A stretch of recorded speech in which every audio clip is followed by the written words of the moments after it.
As Africans, this is proof that we are capable of coming together to solve our own problems.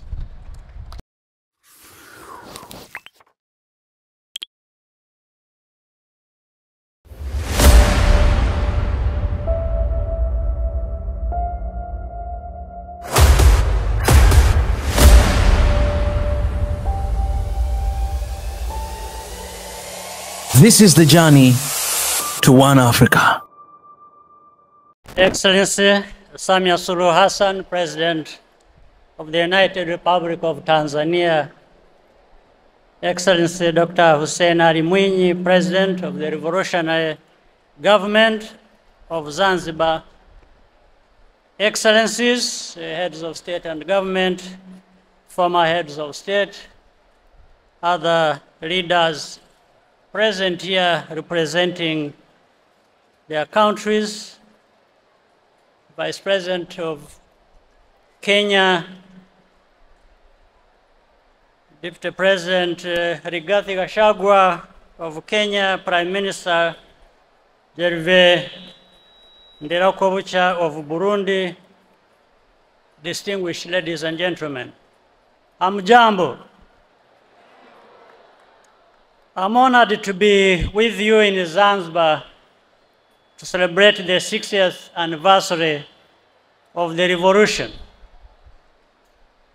Nawapongeza sana viongozi na wananchi wa Zanzibar kwa kuyadumisha malengo ya mapinduzi ya Zanzibar na kuyaendeleza matarajio na malengo ya waasisi wa mapinduzi. On this historic day, we will remember the brave women and men who fought against injustice.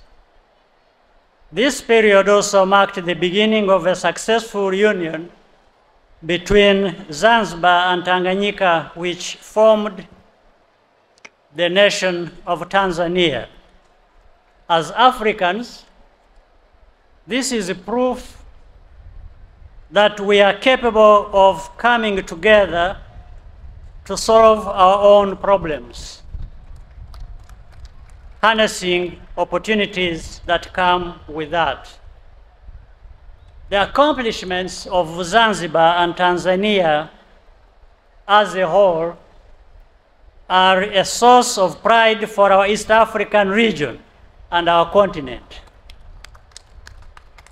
In Rwanda, we also refuse to let our tragic past define who we are as a people. Nothing is impossible when we work together. Hongereni sana kwa kudumisha amani ya nchi yenu. Kwa kufanya hivyo,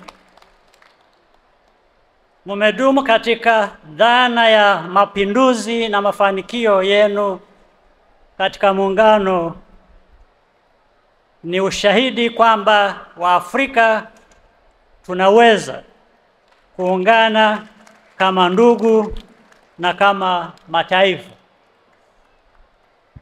Thank you for the warm welcome and hospitality in this beautiful Zanzibar. Once again, congratulations. Asanteni sana, Mungu awabariki.